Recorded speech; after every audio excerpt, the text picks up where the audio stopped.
What is going on, guys? Same World from Same World Reviews here, and welcome to my final year-end list, the final video I'll also be doing in 2018. And today I will be discussing my top 20 best films of 2018.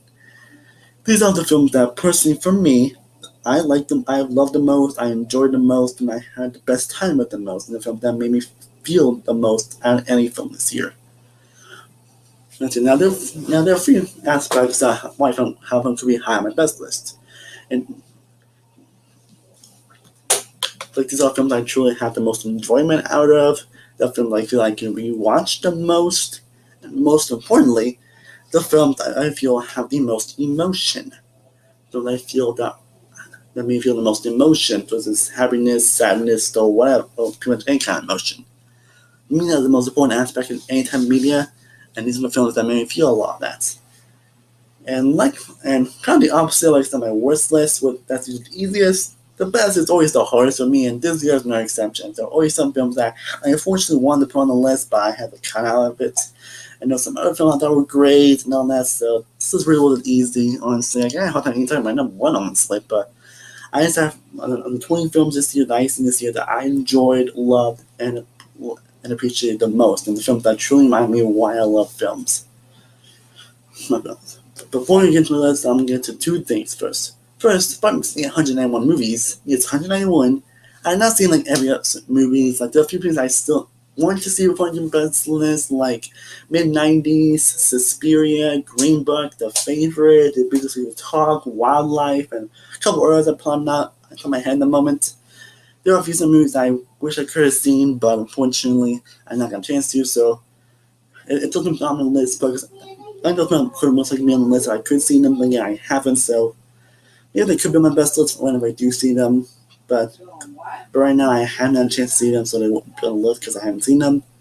And secondly, and like with any list out there, like all my lists I've done, and like with any list out there, a YouTuber, that this is just my personal opinion. These are the films that I like the most and love the most. Like you always say, like all things, films subjective. Everybody has different tastes. Everybody has different lists they do, and these are films that personally for me I like to enjoy the most. Like these films might not be on a lot of people's best list, but these are films that personally impacted me the most throughout 2018. So I still hope you'll enjoy the list. Feel free to let me know your comments down below. Not beyond the brush. Let's get some of the best films I've seen in 2018. Now there are a lot of films I actually could have put highly on my own mentions list. But to make this on mentions a little less long, I'm going to include 20 movies in my own mentions where I'm talking about the 20 movies that I actually thought I'm actually putting on my best list at one point, but these ones unfortunately just missed the list. But films that you probably should check out, they're great, you should check out. So let's get to the 20 movies that I really love but just didn't make the list, and they are Mary Poppins Return, Game Night, Black Eyes, I Kill Giants, Lean on Pete, Black Panther, First Reformed, Sicario, Day of the Soldado, The Rider, 3 Identical Strangers, Sorry to Bother You, Mandy, Private Life, Cam, Beautiful Boy, Bad Times at the Every Hill, Isle of Dogs, Thoroughbreds, Black Klansman, and the film that just barely missed my list, the film that actually truly was the film that again barely missed my list, Hearts Beat Loud. There's some 20 mentions that films I actually thought on my best list, but unfortunately just missed it. So let's get to the actual top 20 best list, shall we? Kicking on my best list at number 20 is Batman Ninja. The first, of course, the few movies on my list. Batman Ninja is so much fun, so entertaining, and just a total blast from me getting to it. Definitely want to give the 108 plus I gave my original review, but nonetheless, this film is still exhilarating, still so much fun, has gorgeous and wonderful animation, some of the most unique I've seen all year. A different take on Batman where it kind of stripped him of his gadgets, which It's for a different interesting take on the Batman character, which I really appreciate. You also have the Joker being so great and so interesting here. You also got Harley Quinn being great, the characters they know being great here as well. You have some amazing action sequences, some beautiful and breathtakingly great moments, and probably one of the best storylines I've seen all year. I feel like I've seen this film alone. Like, Batman Ninja is a true Batman experience. Where it does take a lot of different stuff from Batman. Where it does do a different thing on Batman, but still keep what makes Batman so great to begin with. I don't know if I'm one person that's going to have Batman Ninja on the best list, honestly, but this film exhilarated me in more ways than one. You know what? Batman Ninja truly is a great and interesting and unique Batman movie in all the best ways. And number 19, we got the best Netflix movie of the year, and that is Roma. Now, I don't know, now, this may probably be high on some people's list, because I don't think we really have this high on this list. But yeah, I don't want to say it's movie like a masterpiece like some people say it is.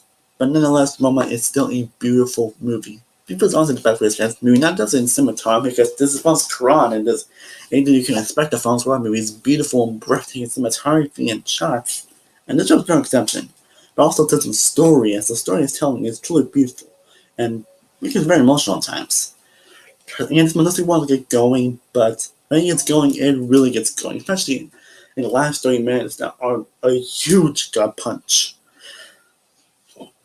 The story here is great, the characters are great, the acting is amazing. This film is a truly beautiful and just, my god, I love this movie a lot. Again, maybe if I do end up rewatch this movie, this film could end up being high on this list. I don't say back I ran to it, so I'm not sure when I'm going to rewatch this movie, but nonetheless, because of how beautiful it is and how emotional it can be, this film definitely deserves to be on this list. Definitely fortunate number 18, but this is a film that's still checking me out if you haven't. Franz Quran, you are amazing. And number 18, this is the film I was hoping to be at least somewhat on the best year list, and thankfully it is, and that is Love, Simon. Fortunately, this film's not as high as I hoped it would be, but nonetheless, Love, Simon is great. It's basically everything great about coming-age movies. It's relatable, it's emotional, it has characters you care about, has situations that you can really think about, like, yeah, I've been there. Like, I've really been there. This film also made me take Nick Robinson seriously as an actor. I just feel that he can actually be great in the movie. You also got Arcade Form System Captain Langford, Alexander Shipp, Joseph Buzzi, among many others. The family dynamic is great. Josh Duhamel, John Connor, Grant, doing a lot more things greatness than I expected. Got some great interesting scenes. Got very interesting mystery with Simon trying to find King Blue, which engaged me a lot more than I expected. And the review was actually kind of surprising and something I didn't expect. And it led to one of the most heartwarming scenes I have seen all year. And that scene still makes me smile and make me feel so great. Just like I'm just thinking about that scene. See, but this film does a great job maintaining the LGBT community very well. The relationships are great. This film's definitely very relatable, and especially some situations it's been through I can relate to. Again, definitely not as high as I was hoping it would be, but nonetheless, I was hoping it's going to be somewhere on my list, and thankfully, Love, Simon is truly still a great country. Definitely one of my favorites of this genre of the decade.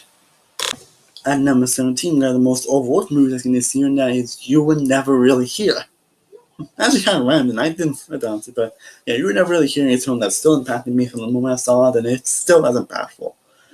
Again, like this time, it's not as high as I was hoping it would be, but this film's still great. It has one of the best films of the year with Joaquin Phoenix. Like, he is phenomenal here. Definitely, unfortunately, isn't going to get any Oscar recognition, unfortunately, but he's still fantastic here. The film is really engaging. It really invests you in the guy's story. You've got a great child performance by the actress. I can't, probably not going to try to say because I don't want to butcher, but she's still a great actress that I hope to see more in the future. And the lovely relationship they have together.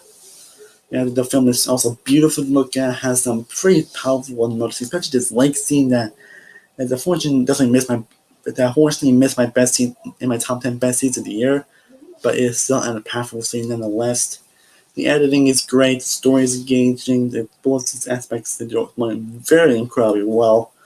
And this one is definitely one scene if you want to do a best list, at least for Joaquin Phoenix, a phenomenal performance, because Again, this is a pretty powerful movie, and that's definitely one of the overlooked I've seen this year.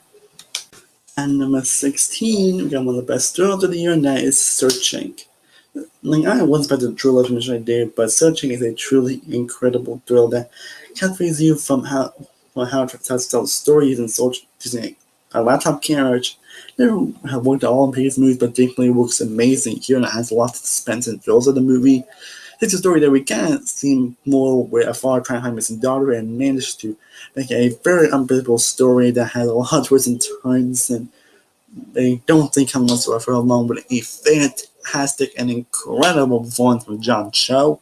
Definitely one of the best performances of the year, definitely his best performance, period. Let's get David Madsen given an incredible performance, also one of the best supporting actress performances of the year, in my opinion. Again, a story that kind of like been there, done that, but the action man make it very interesting, and the way he uses the social media stuff and the laptop camera to enhance the story is pretty interesting. The film just really captivates you. It really leaves you in suspense, and the ending is one of the most interesting endings I've seen this year. I unfortunately had not catch to rewatch this movie, so maybe this film probably would have been higher on the list, but nonetheless, Searching is still an incredible thriller that really captivates you. It's basically that really captivates you, has an engaging mystery that really leaves you in suspense, that will be surprised in the reveals they do. Incredible acting, incredible writing, for one of the best screenplays of the year. Searching it is all around fantastic. And number 15, we got the most overlooked movie I've seen this year, and that is Widows. Again, like Searching, I now got a chance to rewatch me before doing this list, unfortunately. But nonetheless, Widows is still a captivating thriller that really kept my interest. Has excellent performances from its stellar ensemble cast, especially with Viola Davis, Elizabeth Bickey, and Sean Rodriguez, and Dan Kaluuya being opposite Stardust, but everyone else is great here as well. And instead of me probably won't get any Oscar, especially with Viola Davis as Best Actress and Dan Kaluuya as Best Supporting Actor. And me and Smith Korean Best Screenplay. Screenplay is one of the best screenplays I've seen this year. It's kind of high movie kind of seen before, but it ends up focusing a lot more on the characters and developing them, and actually make sure you care about them while the actual heist happens, which is something I really appreciate. Again, it's definitely one of the best scenes of the year. It's truly captivating and truly investing. And it's really investing, and definitely one of the most memorable things I've seen this year, honestly. Again, like with Roma and Muhammad, like this movie, if I end up rewatching it, maybe it could be higher on the list, I don't know, but I don't know, Widows is still a fantastic movie that I wish more people had seen. And number 14, we got Wreck-It Ralph 2, Ralph Breaks the Internet. I saw it from twice this year, actually, and it got a lot of attention where I think actually is on par with the first movie, actually. That's how good this movie is. There's a lot of elements that what made the original so great. Most of the time telling a different story, but still keeping what made the original so great to begin with.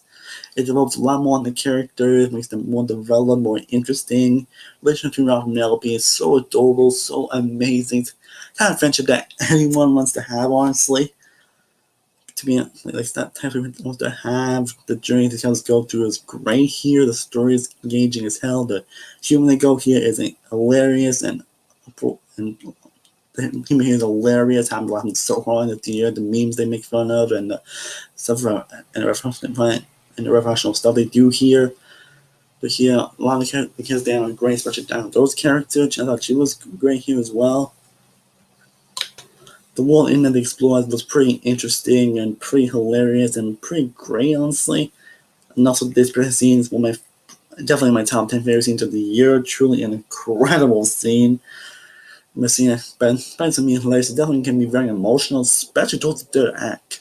And again, it ends in a way that I really wasn't expecting. It goes in a direction I really wasn't expecting. Not much anime films can really go for it nowadays, actually. Because no anime film pretty much just go for the safe end stuff, or they go to the lowest common denominator. Here, the young director that was actually pretty interesting and kind of mature with it, actually, which again, I didn't expect, honestly. I think I've done more. I think I've done more with Jane Lynch and Fix the Villains here. This one actually would have been probably my top 10, unfortunately, but top 10, honestly. That's how good it is. I don't want to anything, but nonetheless, Mark Fix the Internet is still an incredible anime movie that again is just as good as its its predecessor. Which something I honestly didn't expect, honestly. I thought the film was honestly a little bit better when I first saw it, but after rewatch, Actually, it's definitely not part of the first film. And now we get to the films that I've actually given my highest grade to. And coming in at number 13, we got Deadpool 2. The film I'm going to say is actually not on par with the original Deadpool. This film is truly hilarious, everything a Deadpool sequel should be, in my opinion. They released a fantastic job with this movie, especially in terms of action. I mean, he did John Wick, so no surprise there, but he definitely did a good job with the action sequences here. And the film was so hilarious as well. I still find my laugh so hard, especially with the post-credit scene, which is one of the funniest scenes of the year, without question, one of the funniest I've ever seen in my life. Ryan Reynolds once again owning a Deadpool. They actually give him an emotional arc here that actually works, which is probably the most surprising element in this movie. Not mention Josh Brolin's great as Cable. Cable, Zachary Levi's great as Domino. TJ Miller's great here as well. The acting all around is great here. The story is really interesting. It's hilarious. It goes through a lot the stuff and people breaking that Deadpool is much known for. But I want to do most wrong. They still keep the spirit. They still keep the spirit of what makes Deadpool so great of a character to begin with. You know, and I thought you want to know. I have not seen Once Upon Deadpool yet, and I'm not going to honestly because I just haven't watched the movie. But all in all, Deadpool 2 is everything I wanted from the Deadpool sequel. It's truly hilarious, one of the most hilarious and funniest films of the year. Actually, with my favorite comedy of the year before I saw that's probably not the funniest movie seen this year before I saw another movie. But Deadpool 2 is still freaking hilarious and still a damn great film. And still an around damn great film. At number 12, we got The Incredibles 2, which was my most anticipated film of the year, a sequel I've been waiting 14 years for, and thankfully this film did not disappoint. Like I said a few times, this was everything I wanted from an incredible sequel. This was everything I wanted from a sequel to this movie. I want definitely isn't as good where hell I wasn't even expecting because the first movie. This film still delivers on everything I want a sequel to be. Yeah, amazing action, incredible animation. Pixar, so I was expect that. More development, a lot more focus on the characters and the world exploring and the world and supers, honestly. It's got both Early Character being a very interesting character and a lot of interesting elements to it. You got Bob trying to be a parent and leads to demolition, and especially involving Jack, who steals every scene he's in. Every scene he's in, you got some incredible action sequences, some hilarious moments, but some the drama and emotion that you normally expect from some movie. I enjoy screenplay, honestly. I know some people don't really like much screenplay, but honestly, and I can't see why. It's definitely not level syndrome, but she was still a good villain, and her reveal was pretty obvious, but I thought she was still a good villain overall, honestly, at least for me. The director was great as well. Again, still has some of the emotions on the greatness of one piece I was known for here. Well, this definitely is one of the best movies, and this definitely isn't the first one that I was expecting to be. Like I said, Incredibles 2 was everything I wanted from the series of Incredibles. I don't know when we're ever going to get the third one, honestly, but I'm happy we finally got the sequel we have been waiting for 14 freaking years. Thank you, Bradford, for finally giving us that sequel. Finally giving us this sequel. At number 11, we got a horror film done right, and that is A Quiet Place. Now, my view of this movie is actually probably one of my favorite reviews I've done, where I kind of did a review in a very silent way, which I honestly kind of feel proud of, honestly, but it's definitely my favorites I've done this year. But A Quiet Place is a truly fantastic horror movie that even after a couple rewatches, I still am very tense by. The world creates very interesting. John Krasinski did a fantastic job with directing this movie. And yes, it's interesting stuff. He also got good performances from him as well. And he also got a fantastic performance from Emily Blunt, who is definitely one of my favorite performances of the year without question.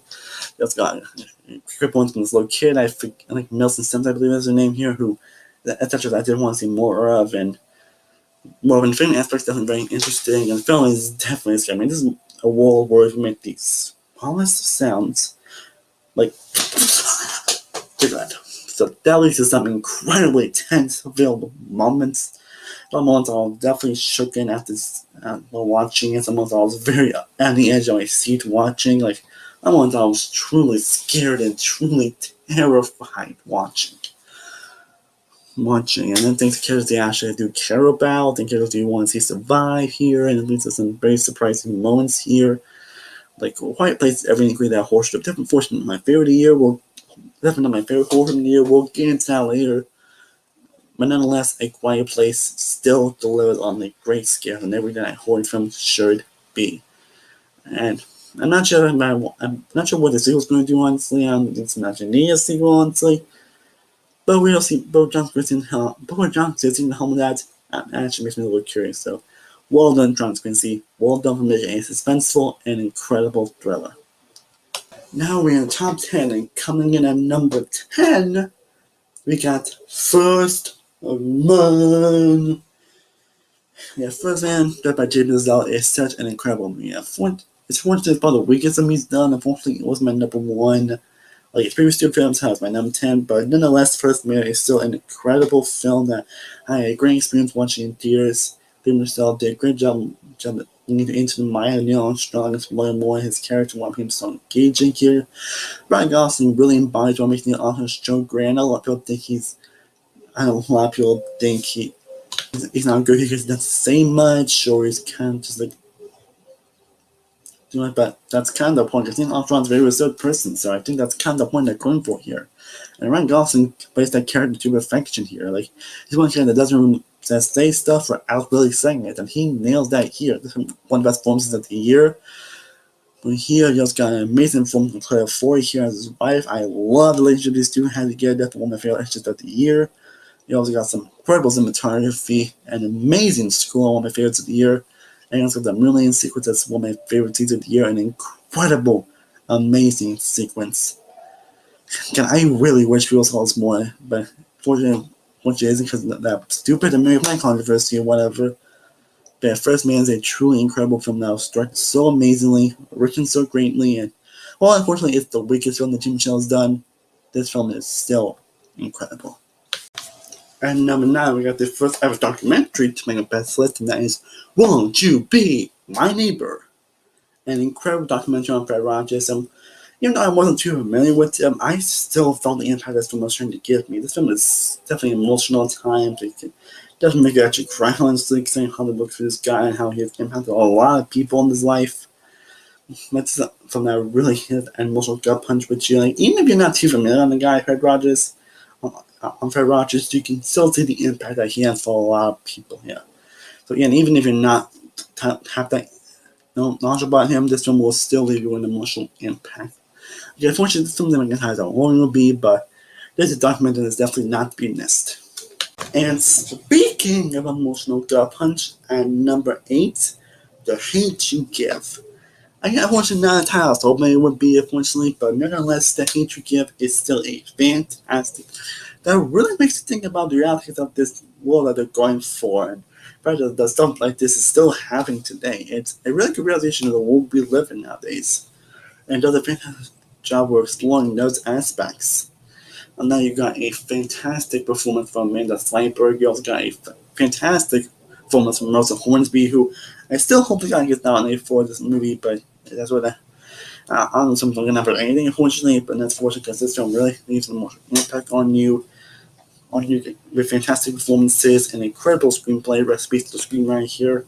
She unfortunately passed away. And this is definitely one of the best screenplays of the year. This film that truly makes you realize a lot of the world we're living in. Like, and then this also wasn't the most surprising film of the year. That I didn't read the film be as emotional as it was. But this film ended up really hitting a good punch in with the realization of the stuff that we live in nowadays. Now that you got an amazing score, more incredible cinematography, great editing, emotional powerful moments, especially a protest scene that's in my top 10 best scenes of the year.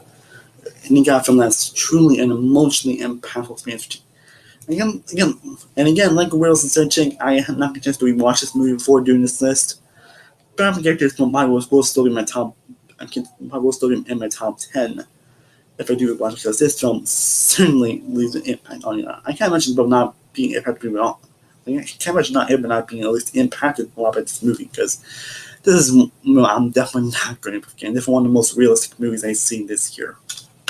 And number 7, we got a film that actually was my number 1 for a very long time, and that is Annihilation.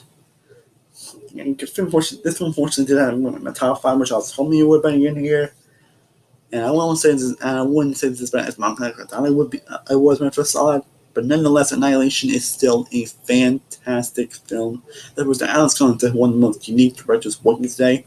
It's one of the films that definitely not give all the answers you're hoping for. It's one of those films that's very open to interpretation, and I'm kind of into that movie. Great job with leaving that aspect. Not only got fantastic performances from Natalie Portman, Tessa Thompson, Chandler Lee, and Jenna Rodriguez. I really don't understand why people hate him in this movie, honestly, to be honest. It's got a barrier scene as one of the most scary scenes I've seen this year. One of the most terrifying scenes I've seen this year. Not only that, you got gorgeous visual effects, gorgeous cinematography, an engaging story that really is nothing. So that really keeps my interest throughout. And I saw it like 4 times, and it kind of got better for me all the time, honestly. This film kind of blew my mind when I first saw it, especially in terms of the third act. Like, my god. On top of that, you got a beautiful score and ending that's just really impactful, and that really makes you think, honestly, in the best possible ways. And while the film definitely got the best reviews, it's one of the things where you should ever hate it. This is definitely one of the films where you love it or you hate it. I'm definitely on the love side here. Annihilation is definitely one film I won't be reviewing anytime soon. And unfortunately, I didn't know our top 5 like I was hoping it would be, but this was nonetheless fantastic. Coming in number 6, we got the film that barely missed my top 5, and that is Mission Impossible Fallout. I love this movie. It's definitely one of the best film in the Mission Impossible franchise, which, because how much it goes per out, I only know it's possible, and it's definitely one of my favorite action movies of the decade period, with 2 incredible action sequences, the bathroom scene, and the helicopter scene, which are definitely 2 of my favorite action scenes of the year and of the decade period, probably of all time. Like I said, this is something that film gets better and better with in terms of its action, and this film is no exception. And that's the fact that those 2 scenes I mentioned top the bridge. This scene in terms of best action sequences, that's saying something. At least for me. Now that you got incredible performances from Tom Cruise, who gives his best performance as Ethan Hunt. You also got great performances from Simon Pegg as well. You also Becca Ferguson. You also got Henry Cavill giving it what amazing performance. And like I review, I hope to God here comes next James Bond. Like the performance here definitely is worthy of being James Bond. Not mentioning a score that's definitely one of the best of the year. A story that's actually very engaging, a film that's very threatening and evil and actually has motivations here. And you got a true action masterpiece that's definitely one of the best of the franchise and one of the best action movies of the freaking decade. Probably of all time, honestly. This film is truly fantastic on every level. Unfortunately, it barely missed my top 5. But nonetheless, Fallout is still fantastic. And now we're getting to top 5. And coming in number 5, we got Avengers Infinity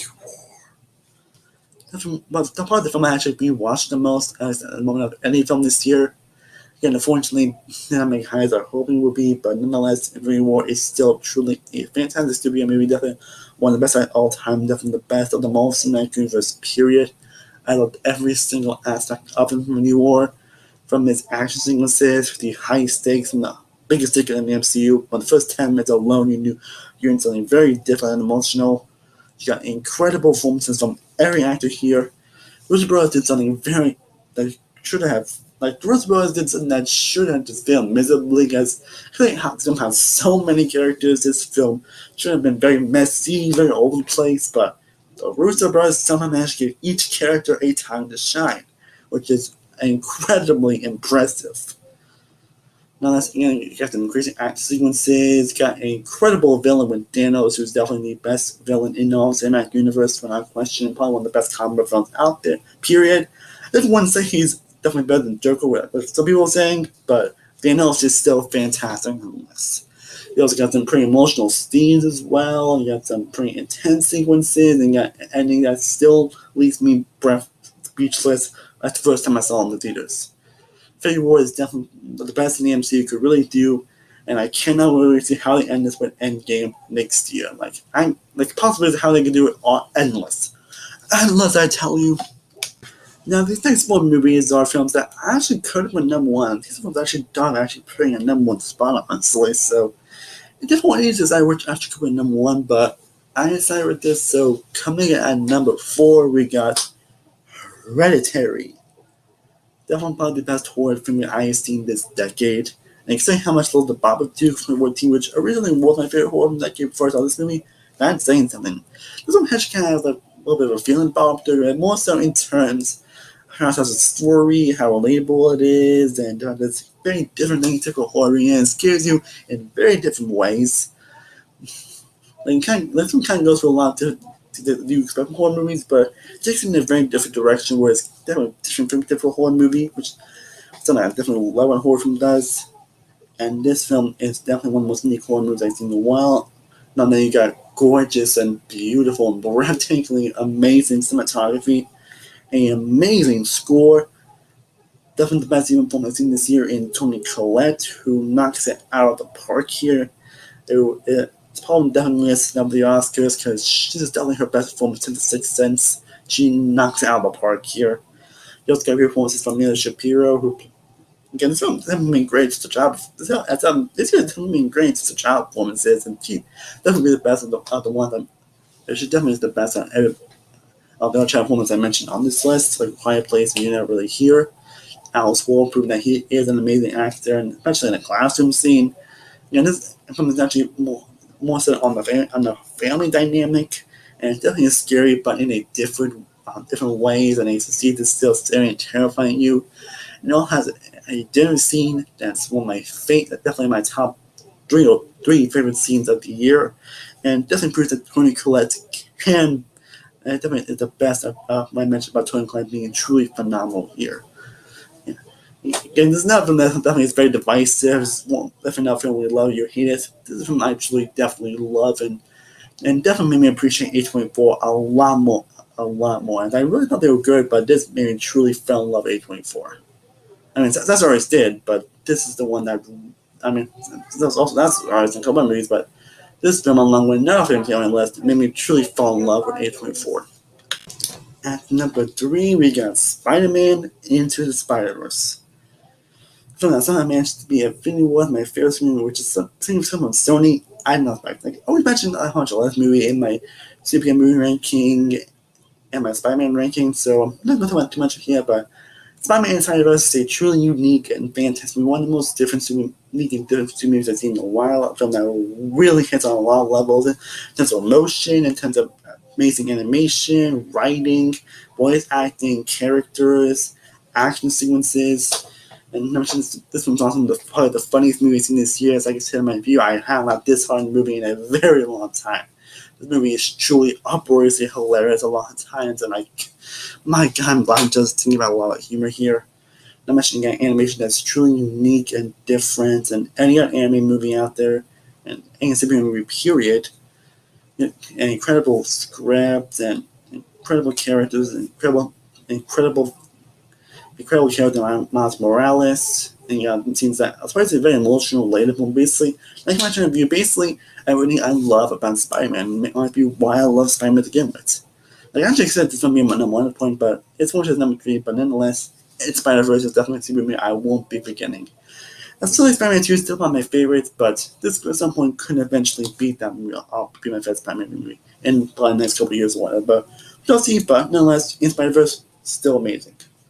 And number 2, got a film that most people probably expect to be my number 1 actually, and this episode was number 1 at some point until I rewatched my actual number 1 here.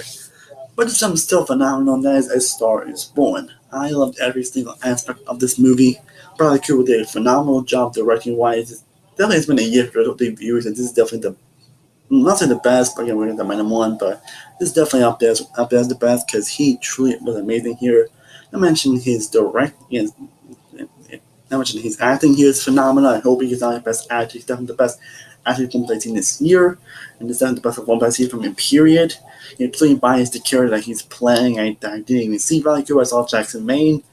I think Lady Gaga throwing in a phenomenal performance, and she truly embodies also the character she's playing. And her and Jackson have some of the best chemistry I've seen all year. I love the relationship together.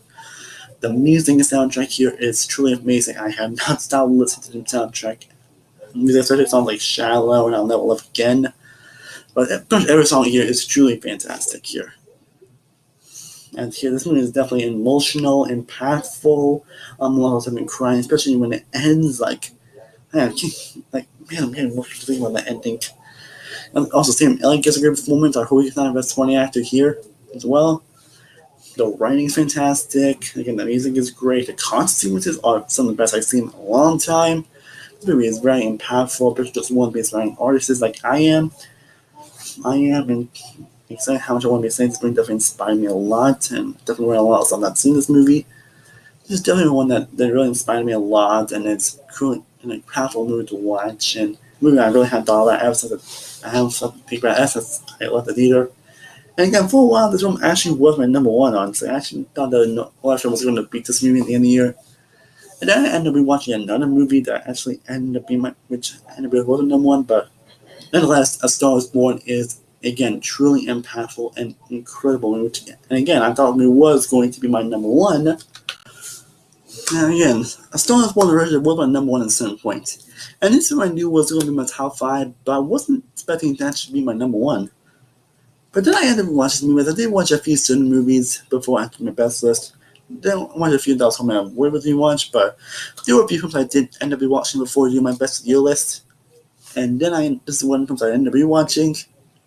And then and this is the third time we watched it, but something I rewatched really struck a chord in me and made me realize this is the film that honestly I can see myself watching most on A from this year. This is the film that I connect with the most. This is the film I had the most emotion with. It's the film that really impacted me the most. And those films always end up being my number one. So that being said, my number one best film of 2018 is drumroll, 8th Grade. Again, no film impacted me, and no film I can have the best connection with the most than 8th Grade. Bo Burnham's incredible director debut. He knocks it out of the park here. He truly does a fantastic job of directing this movie and really bringing this story to life and this film in general. And this was also the most relatable, probably one of the most relatable movies I've ever freaking seen. Like I mentioned before, comedy is probably my favorite genre of movies, and this first type comedy movie, I probably one that's very relatable, one that I can really connect to, ones that people can really relate to in certain aspects. How they're acting, how they're feeling, what they're going through. This feels like type of movie I actually would make, actually. Also, one of the main reasons films are number one is that Kayla is basically me. It's basically how I was, not in 8th grade, but in high school in general. She was someone who was very reserved and not that talkative much, honestly. And definitely wants to get out more, wanted to get out her shell, need to get into conversation, wanting to be more around people. I'm still kind of like that, but I'm definitely more out in the open. But that was definitely me. I was not just 8th grade, but in high school in general. I also want who definitely wanted to be around people and wanted to get part of the conversation, but was afraid of something embarrassing or afraid of being shunned. That was definitely me in high school. And just 8th grade, but in high school, I truly felt Kayla here, and Elsie Fisher does a fantastic job bringing this character to life. Also got Josh Hamilton doing a great job as her father as well, and also this campfire scene that's definitely one of my favorite scenes, probably my favorite scene of 2018. The scene that truly, just wow. That scene is a combination of why I love this movie so much. Mentioned, and also the screenplay here is definitely my favorite screenplay yet. I hope God gets nominated for best screenplay at the Oscars because it is truly incredibly written. It's everything that a person should be. Act like not only has the dialogue that's should be done kind of awkward, but it's awkward in kind of the best ways. This is a film that had me laughing, had me smiling, had me feeling so much emotions for it. This film is definitely a label, probably my favorite comedy movie of the decade, and reminder why I love this genre so much and why I'm so passionate about it. Why I do want to make this type of movies. But I think it's really comedy movie that I actually do want to make actually. But my number one film was always the one that reminds me truly what it's a combination of why I love movies and 8th grade is everything on why I love films. Bo Burnham did an amazing job with this movie. He truly encapsulated everything I love about coming movies. And all the reasons why 8th Grade is my favorite film of 2018. Well guys, that is my top 20 best films of 2018. Now feel free to let me know in the comments down below, what are your favorite films of the year? What is like top 5, 10, 15, 20, or how best of you want to do it? Let me know what are your films, what are films that you love the most in the comments below. What are the films that impacted you the most this year? Feel free to let me know in the comments down below and kind of discussion about it, and I'd love to know what your best list would be.